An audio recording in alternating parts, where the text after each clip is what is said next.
حضرت علی رضی اللہ تعالی عنہ فرماتے ہیں، زندگی کا حساب سانسوں سے نہیں اعمال سے ہوتا ہے۔ شریف یا خدا ترس انسان اچانک موت کا شکار ہو جائے تو دل سوالوں سے بھر جاتا ہے۔ تو یہ ضروری نہیں کہ یہ سزا ہے، بلکہ یہ بھی ہو سکتا ہے کہ اس کا امتحان مکمل ہو گیا ہو۔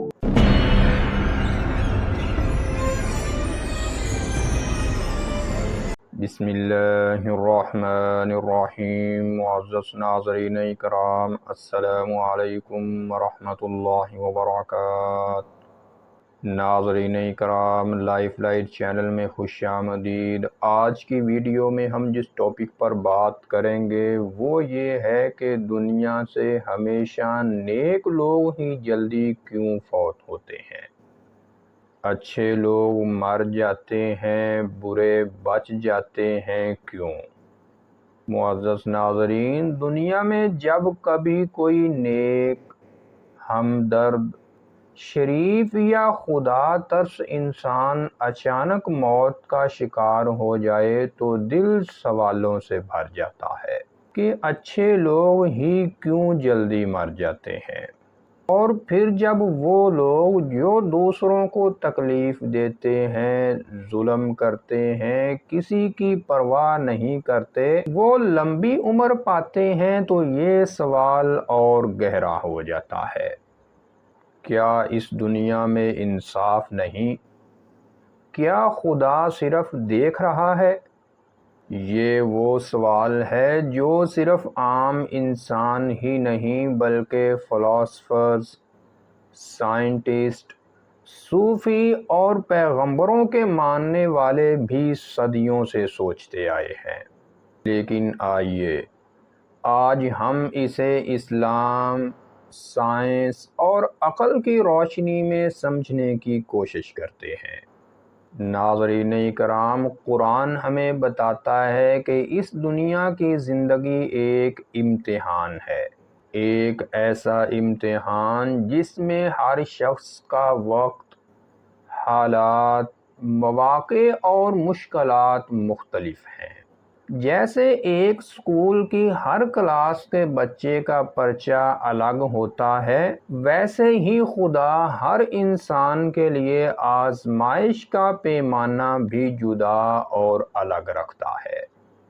معزز ناظرین، اب اگر کوئی نیک انسان مر جائے تو یہ ضروری نہیں کہ یہ سزا ہے، بلکہ یہ بھی ہو سکتا ہے کہ اس کا امتحان مکمل ہو گیا ہو۔ اللہ تعالیٰ کو اس سے محبت ہو اور وہ اسے دنیا کی گندگیوں سے پہلے ہی نکال لے اور اللہ اس کے لیے جنت کی راہ آسان کرنا چاہتا ہو۔ قرآن پاک کی سورۃ آل عمران کی آیت نمبر 159 میں رب تعالیٰ کا فرمان ہے کہ جو لوگ اللہ کی راہ میں مارے گئے انہیں مردہ مت سمجھو، وہ زندہ ہیں اور اپنے رب کے پاس رزق پا رہے ہیں۔ گویا نیکی کی موت ختم نہیں ہوتی، بلکہ ایک نئے اور بہتر سفر کا آغاز بن جاتی ہے۔ ناظرین کرام، اب آتے ہیں اس پہلو پر کہ برے لوگ کیوں بچ جاتے ہیں۔ قرآن پاک کی سورۃ الاعراف کی آیت نمبر 183 میں رب تعالیٰ کا فرمان ہے، اور میں انہیں مہلت دیتا ہوں، بے شک میری چال بہت مضبوط ہے۔ یعنی اللہ ظالم کو فوراً نہیں پکڑتا بلکہ اسے ڈھیل دیتا ہے۔ شاید وہ توبہ کر لے، شاید اس کے دل میں نرمی آ جائے، اس لیے کہ اگر وہ باز نہ آیا تو اللہ کی پکڑ بڑی سخت ہوگی۔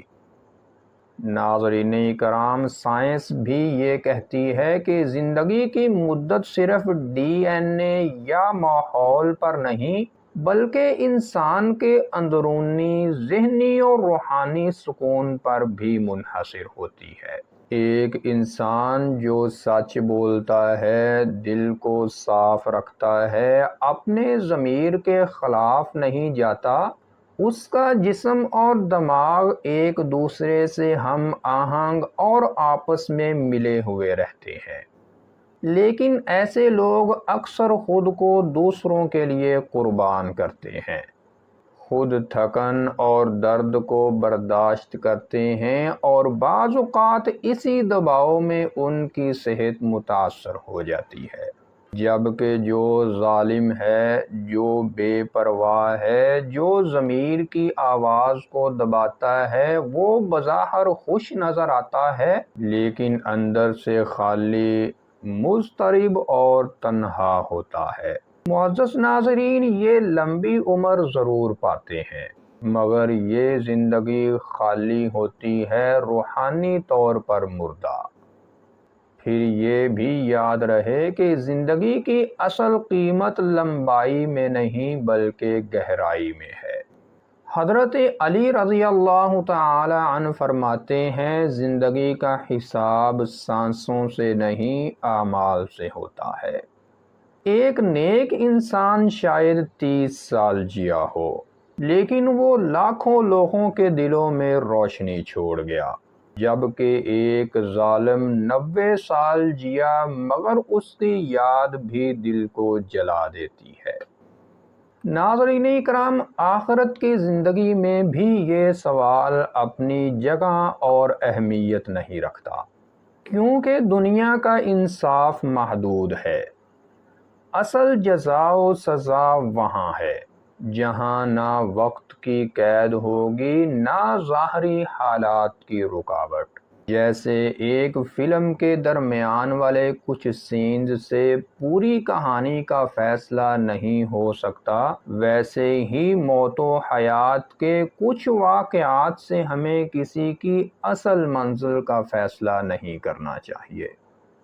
اور آج کی اس ویڈیو کی آخری بات، خدا کا نظام مکمل ہے، مگر ہم اس کے صرف ایک چھوٹے سے لمحے کو دیکھ رہے ہوتے ہیں۔ کبھی وہ اچھا انسان جو چلا گیا جنت کا وارث بن چکا ہوتا ہے، اور وہ ظالم جو بچ گیا دراصل اپنی قبر خود کھود رہا ہوتا ہے۔